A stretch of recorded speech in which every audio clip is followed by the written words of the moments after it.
When we map the lexical connections across the 6,236 verses of the Quran, we find a text that behaves less like a book and more like a high-density network. This structure is designed to isolate and define a specific recurring anomaly, taghut. This anomaly is defined in the text as a state of gai, or error, that persists through the use of a delay window, a temporary period of respite where false authority appears intact despite being hollow. To navigate this, the text employs a 2-3-7 framework, a tripartite sequence of creation, testing, and return, forming a protective barrier that operates like mathematical chainmail. The macro data reveals 343,842 unique edges connecting these nodes. It is a hub-and-spoke graph where central hubs, key verses on authority and guidance, bridge thousands of disparate threads into a single unified component. This extreme redundancy, particularly the 2 million localized triangles, creates a mesh that prevents the Gai anomaly from corrupting the core logic of the system. Mapping the origin of this anomaly requires looking at the exact moment the logic of the system was first challenged.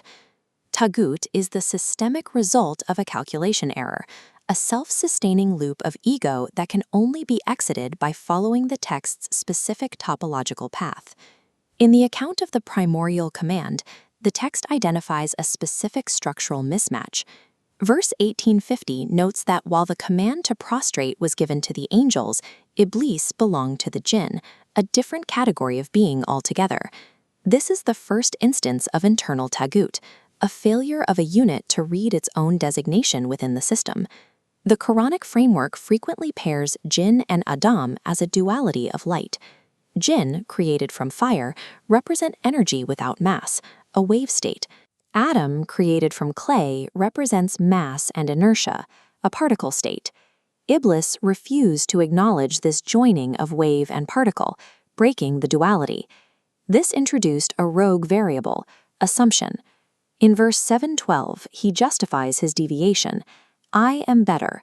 He replaces the objective command with a subjective value judgment. Once the internal assumption was made, it generated an external environment, a field where authority is claimed based on perceived superiority rather than divine alignment. The angels represent the execution protocol, acting on the command without the interference of ego. Iblīs represents the inertia of pride, where logic is used to bypass the command. This is where systemic entropy, the breakdown of order into factional chaos, begins. It is the moment a single node attempts to become the source of its own law. To differentiate between these states, the system permits a crossing, a period where a unit is allowed to deviate from the straight path to test its internal capacity for correction. Without this intentional deviation, the state of Rahim, or active mercy, has no objective to act upon. It remains an unused potential. The mechanism is a closed loop. The unit must deviate, recognize the structural boundary it has hit, and initiate a return loop. Ādam is the prototype for this process. He forgets, crosses the boundary, but immediately executes the return by acknowledging his own injustice. Mūsā executes a similar crossing, entering the field of pharaonic consequence through an act of manslaughter, but he recognizes the error and aligns back toward the source. Even Yūnus, after abandoning his post and being swallowed by the whale, uses that triple darkness as a pivot point to rejoin the original vector. The failure state is not the deviation itself, but the refusal to loop back. We see this in the son of Noah. When the crossing occurs, he assumes a physical mountain can protect him from a systemic decree. He persists in his deviation until the connection to the system is permanently severed. In the Taghut matrix, the error is not the initial fall, it is the use of assumption to justify staying in the dark.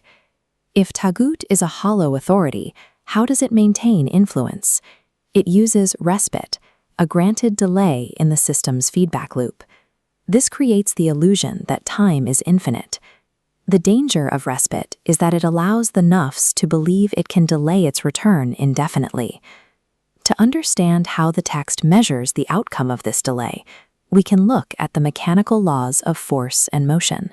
In this framework, the value of a deed is determined by its force. If we view the nafs as the mass and rushd, or guided alignment, as the acceleration, we can see how the system calculates escape velocity from the Taghūt field. Yūnus achieved maximum acceleration through instant repentance, generating enough force to trigger an override. Conversely, the Pharaoh archetype remains in the respite window with zero acceleration, even as the system warns of collapse. When the delay window finally closes, his acceleration is zero. Therefore, his total kinetic force is zero. His entire life of action is nullified. This lack of kinetic force results in a state of mummification, a preservation of the form with a total absence of life. He becomes a static monument, trapped in the very desert of time he thought he controlled. The matrix does not reward longevity. It only records the force of the return.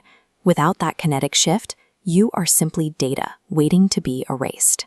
To escape a system that feeds on your interaction, the text suggests a counterintuitive protocol: withdrawal. The cave model from Surah Al-Kahf describes a group that physically and structurally disconnects from the thermodynamic loop of their society. By moving into an isolated subspace, they stop providing energy to the Taghūt matrix. The system can no longer process them because they are no longer interacting with its variables. This isn't a passive hiding, it is an active state of rushd, where internal alignment is so precise that the external field can no longer exert force on the unit. We see the result of this in the account of Ibrahim. When the social matrix responds to his deviation with fire or collective wrath, the environment changes.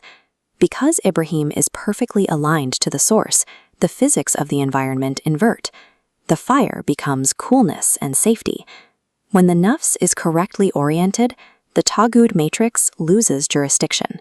The very fire meant to destroy you becomes a sanctuary.